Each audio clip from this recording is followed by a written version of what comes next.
Bonjour à toutes et tous, et puis merci beaucoup de l'accueil, de l'invitation. Donc moi je suis Arnaud Passal-Lacroix, je suis professeur à l'école d'urbanisme de Paris, et je vais vous proposer de regarder nos enjeux du pont de façon assez différente, puisque contrairement à mes prédécesseurs, prédécesseuses, je ne suis pas du tout expert de béton, et je ne connaissais pas le CFU avant de mettre les pieds ici.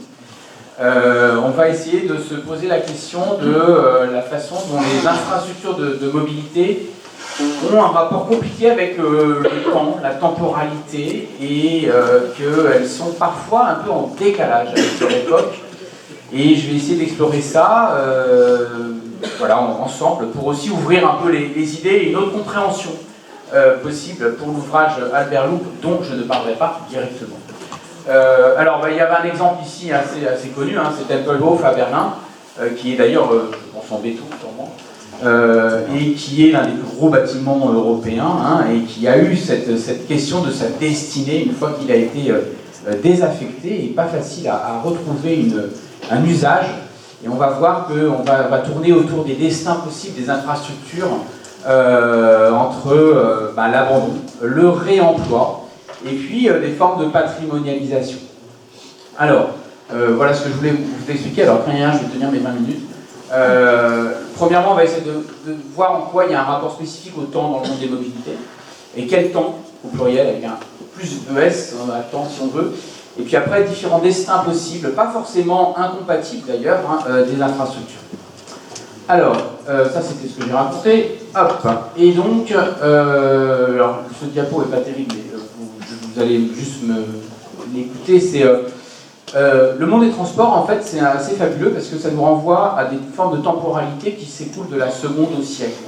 La seconde que nous vivons quand nous validons notre passe de transport en entrant à bord d'un bus, un tramway, etc. La seconde de l'exploitation du métro à Tokyo, paraît-il, mais je n'ai pas été vérifié. Et puis après, vous pouvez aller sur la minute des retards, par exemple, la minute du temps d'attente. Vous pouvez aller à l'heure, qui est grosso modo le temps de déplacement dans la journée. Vous pouvez passer à la journée, qui est le module d'organisation de vos déplacements en fonction de vos chaînages entre les courses, le travail, le dépôt des enfants, etc. Vous avez toute une organisation dans la journée. On a une organisation dans la semaine, qui font que vous pouvez avoir, par exemple, un vélo pour le dimanche matin pour faire du sport. C'est aussi une forme de mobilité que vous n'utilisez pas le reste des autres jours. On peut aller sur le mois, le temps des abonnements, souvent de transport collectif. On peut aller sur plusieurs mois de l'année, c'est-à-dire le temps d'organisation, vacances, et puis temps de travail, qui peuvent expliquer simplement le fait d'avoir une voiture pour aller en vacances, et qu'on va réutiliser la semaine, mais ce n'est pas le motif principal de détention de l'automobile. Et puis après, on peut aller sur un temps plus long, la décennie, l'ordre de grandeur de vie d'une voiture, d'un bus, quelques décennies pour un tramway, voire un matériel plus lourd. Et puis après, il y a le siècle. Et le siècle, on a dit, 90 ans pour le pont Albert Loop. Donc le siècle, c'est l'ordre des infrastructures. Et donc on a ici toute une imbrication entre ces différentes temporalités, une sorte d'épaisseur temporelle des infrastructures, qui, en plus, c'est assez compliqué de voir. On a vu, on est remonté au bac avant le pont Albert Loop. Et c'est toujours difficile de voir quand est-ce qu'un projet démarre, quand est-ce qu'il prend ce nom de projet, quand est-ce qu'il est porté par un maître d'ouvrage possible, etc. Et on a plusieurs temporalités qui viennent comme ça donner une épaisseur aux infras, celle du projet, celle de la réalisation, de la éventuellement réalisation s'il a été cassé, etc. Et puis celle de l'exploitation. Qui peut être routière et puis passer à autre chose, ou voilà, différentes formes, plusieurs décennies. Et puis après, peut-être des temps d'un autre usage, pas forcément destinés aux mobilités. Donc on a ainsi des formes d'épaisseur assez imbriquées, et toujours sur un temps assez long. Et puis, il y a quelque chose qui est assez... je vous montrerai des images après, j'ai écrit un peu de texte, mais j'aurais pas dû. Assez frappant sur les infrastructures de transport, c'est que généralement elles sont toujours portées en elles l'idée d'une modernité, l'idée d'un progrès, l'idée des gains de temps, l'idée d'une accélération de la société, comme le numérique aujourd'hui, pour le dire vite. Et sauf que, comme elles ont une épaisseur historique dans leur réalisation, En fait, ce sont des projets pensés par hier, réalisés par aujourd'hui pour des pratiques de demain, et donc elles ont toujours un décalage entre ce qui a été pensé et ce que sont les pratiques qu'elles vont porter au final. Une forme d'adéquation à trouver, parfois d'inadéquation, de mauvaise adéquation, ou parfois d'heureuse adéquation un peu involontaire, le tout étant lié au fait que notre présent ne ressemble jamais à ce que le passé avait imaginé être son futur. Si je suis clair ou pas clair? Oui, ça va. Ça va encore. Autrement dit, ce que nous aujourd'hui nous projetons comme étant le futur ne sera pas le futur des gens, le présent des gens, excusez-moi. D'accord. Donc on a une véritable existence de ce futur jamais advenu, qui est celui envisagé par le passé, et qui est inscrit dans les infrastructures.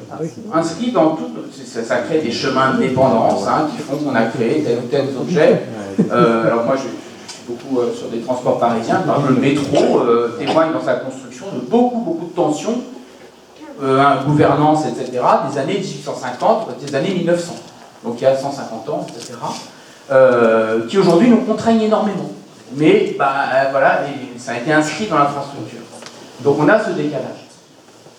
Et toutes ces formes de décalage, ces temporalités imbriquées, ouvrent la voie à des formes de destin des infrastructures qui sont, je dirais, plurielles. Je vais essayer d'en suivre 3 grandes lignes, et j'explique qu'elles ne sont pas forcément complètement incohérentes les unes avec les autres. On peut peut-être avoir des combinaisons, mais je n'ai peut-être pas eu le temps encore de toutes les réfléchir. Alors, 3 voies. La première, c'est l'abandon. L'abandon, ça peut arriver régulièrement, ça arrive, ça peut même arriver avant l'exploitation. Alors si j'ai bien compris, sous le pont Albert Louvre, la voie ferroviaire a été abandonnée avant l'exploitation, puisqu'il n'y a jamais eu de train qui est dessus. Je sais pas, il y a des rails, il n'y a pas de rails? Non, il n'y a rien. Avant l'exploitation, on a par exemple un système en région parisienne qui s'appelle le SK. Voilà son état actuel, il n'a jamais servi, années 90, à Noisy-le-Grand. Pendant l'exploitation, par exemple, de l'aéroport, le grand aéroport de Mirabel à Montréal, qui est un grand projet qui a complètement cassé la figure face à la réalité de pétrole, plein de choses, années 70, on a démoli pendant l'exploitation de cet aéroport qui a été consacré uniquement aux fret. Et puis, après puis on a après l'exploitation aussi, alors c'est plutôt l'aéroport, excusez-moi, après l'exploitation. Pendant l'exploitation, c'est une gare à Canfranc, je ne sais pas si c'est prévu ou pas, la gare de Canfranc, entre côté espagnol des Pyrénées, qui est la 2e plus grande gare d'Europe, à 1200 mètres d'altitude, quelque chose comme ça, je vais vérifier. Donc un palais construit, mais qui en fait a été abandonné parce que la liaison vers la France a été coupée par la SNCF dans les années 80, quelque chose comme ça. Et donc en fait le grand bâtiment là a été abandonné, on a construit un petit bâtiment en face pour des liaisons très très locales. Donc on a des formes d'abandon pendant l'exploitation également. Voilà. Alors qu'est-ce que ça veut dire abandonner aussi Qu'est-ce que c'est que abandonner, sachant qu'une infrastructure c'est un éternel projet, je pense qu'on le voit bien avec la vie du béton, puisque c'est un projet de rénovation, de maintenance, etc. Et puis, quand on dit abandon, il y a si certains abandonnent ou certaines abandonnent l'infrastructure, en fait, il y a peut-être d'autres gens qui finalement la réinvestissent, en font autre chose. Elle suscite du projet, ne serait-ce que, par exemple, les gens qui vont se réunir, qui vont projeter des choses, c'est déjà l'infra qui travaille, qui est agissante. Et puis la destruction ne signifie pas forcément l'abandon, parce qu'il y a toujours une mémoire du produit. On a vu des ponts abandonnés, je suis sûr qu'ils ont des mémoires. Là, j'ai pris celui au Mans de Harel Delanoë, qui avait créé un pont en X pour tramway, et qui a été détruit, je crois, pendant la guerre, et qui garde une mémoire. Quand on va au Mans, il reste toujours cette mémoire du pont en X. Donc des ouvrages très marquants peuvent survivre au-delà de leur matérialité. Alors, quand l'abandon ouvre à d'autres usages, il y a ces fameux urbex. Alors, je ne sais pas si tout le monde connaît l'urbex, c'est-à-dire la pratique illégale, illicite, de lieux abandonnés. Et ici, en l'occurrence, on est sous la dalle de la Défense, dans des réservations faites pour des circulations de transport collectif. qui n'ont jamais été ouvertes, il y en a plein, enfin plein à la Défense, pas plein, mais il y en a plusieurs, et qui donnent lieu à des pratiques de photographes notamment. Alors, en l'occurrence, c'est une photographe qui a un site assez intéressant, je ne sais plus si ça s'appelle Never Ends ou pas, son site, mais vous verrez, elle pratique ce genre de lieu. Et donc abandonné, avant même l'ouverture, parce qu'il n'y a jamais eu rien dans ces espaces, ça ne veut pas dire que ce n'est pas non pratiqué, et on passe d'une infrastructure normalement est pensée pour être très pratiquée, ouverte, transport collectif, donc transport public, etc., à quelque chose qui en fait est au contraire fermé, aveugle et illicite. Donc c'est le renversement. Alors est-ce que c'est de l'abandon ou pas? Mais voilà, c'est un destin possible des infrastructures. Deuxième voie, le réemploi. Alors, il y a un côté plus cohérent avec les objectifs de développement durable, on pourrait nous dire. Le réemploi dans la mobilité, c'est massif. Le principal réemploi, c'est les voitures d'occasion. C'est-à-dire que s'il n'y a pas de voiture d'occasion, les gens n'ont pas il n'y a pas de marché du neuf. Hein. C'est la condition d'existence du marché du neuf, c'est qu'il y a un marché de l'occasion. Parce que les gens se disent, je peux mettre 20 000 € dans ma voiture parce que je la reprendrai 10 000. Et donc ça rend possible un marché beaucoup plus vaste. Et on voit même exister pour le vélo d'occasion. Hein, on a partout, je dis le Bon Coin comme étant sûrement l'un des lieux principaux de réemploi des vélos. Mais on a d'autres formes de réemploi, hein, des réemplois plus informels, des cadres cognitifs, par exemple le réemploi de la séparation des flux, qui est historiquement d'ailleurs pensé plutôt pour séparer les piétons des voitures hippomobiles au 19e, qui a été repris massivement par l'urbanisme moderne au profit de la voiture, et qui aujourd'hui est repris par les vélos, hein, par le groupe d'intérêt vélo qui milite énormément sur la question de la séparation des flux, qui est quand même une reprise d'un cadre cognitif existant, une façon de penser les circulations. Et puis, le réemploi des infrastructures.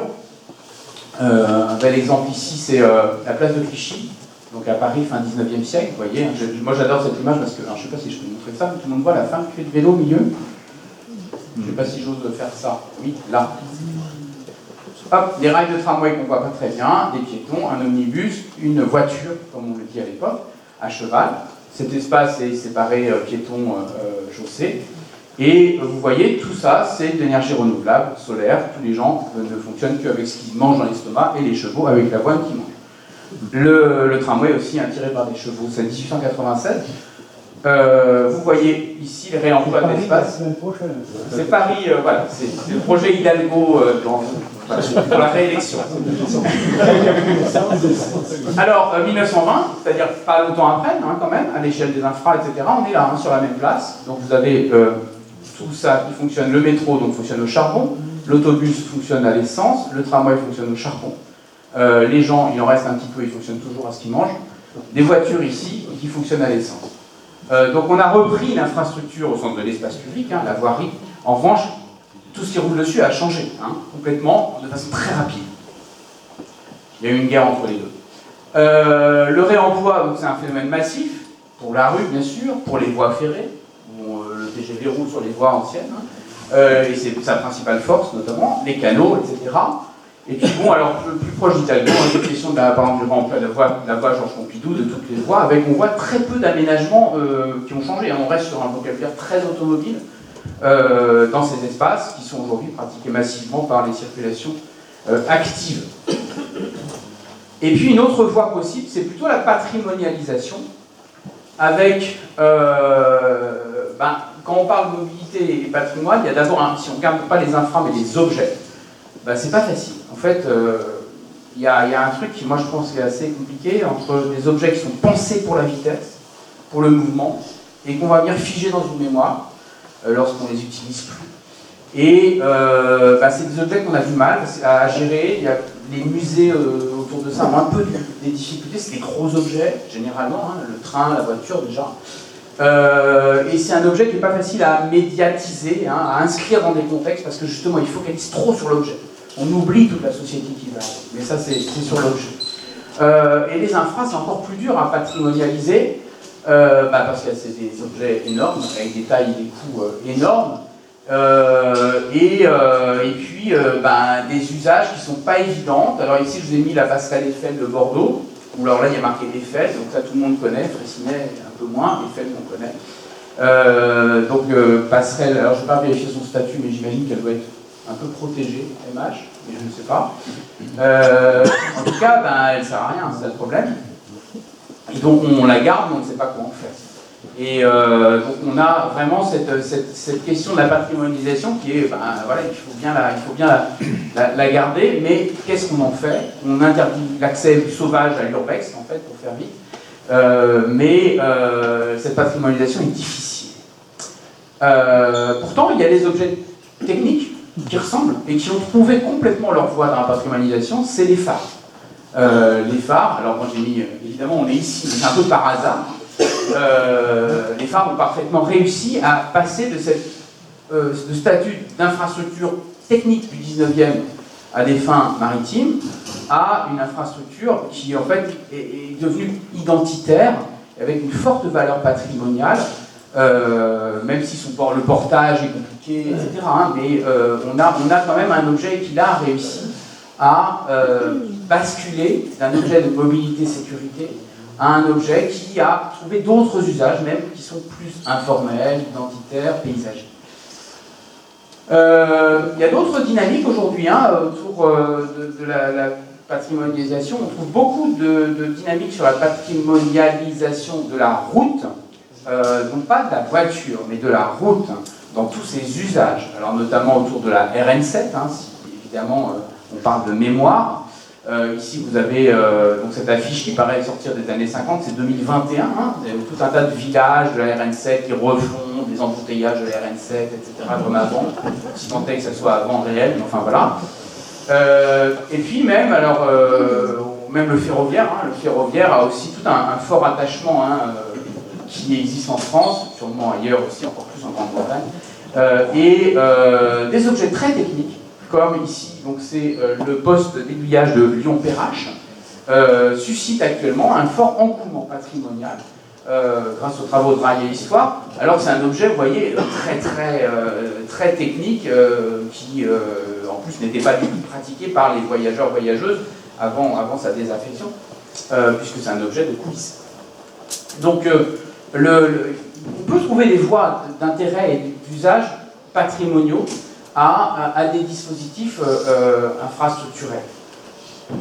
Voilà, alors, en conclusion, je dirais moi que j'ai essayé de tresser 3 lignes possibles pour de destin d'infrastructure. Je pense qu'elles peuvent se combiner, superposer, voire se succéder hein, dans le temps, mais qu'elles supposent donc de comprendre pas uniquement en fait la version très matérielle, évidemment la question du béton, etc. est importante, mais il faut comprendre aussi l'infrastructure comme étant, au-delà de sa matérialité, comme étant un réseau qui relie le territoire, les gens, les concepteurs, les imaginaires qui leur sont associés, le paysage bien sûr, et que tout ça fait un réseau qui permet en fait ou non la survie de ces infrastructures, et pas uniquement en fait sa survie matérielle face à la corrosion, mais aussi sa survie sociale, pour le dire comme ça, et je conclurai là-dessus.